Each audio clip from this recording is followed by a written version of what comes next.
चला बघूया पार्लरसारखं क्लीनअप घरच्या घरी कसं करायचं। क्लीनअपला सुरुवात करताना सगळ्यात पहिली स्टेप असते ती म्हणजे चेहरा छान क्लीन करणं। चेहरा क्लीन केल्यामुळे आपल्या चेहऱ्यावरची डॉट असते, जी इम्प्युरिटी असते ती रिमूव्ह होण्यासाठी आणि आपला चेहरा छान क्लीन होण्यासाठी मदत होते।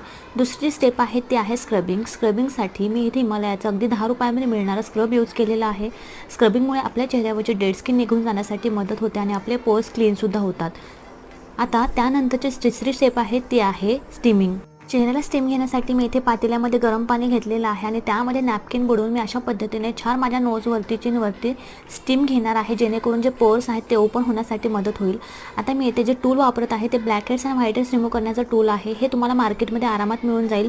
तुमच्या नोजवरती, जॉलाईनवरती ज्या ज्या ठिकाणी तुम्हाला ब्लॅक हेड्स आणि व्हाईट हेड्स आहेत त्या ठिकाणचे ब्लॅक हेड्स आणि व्हाईट हेड्स छान रिमूव्ह करायचे आहेत। अजिबात प्रेशर द्यायचं नाही, अगदी हलक्या हाताने ब्लॅक हेड्स आणि व्हाईट हेड्स रिमूव्ह करायचे आहेत। लास्टची जी स्टेप आहे ती आहे फेस मास्क। मी चेहऱ्याला आणि मानेला छान फेस मास्क लावून घेणार आहे आणि फेस मास्क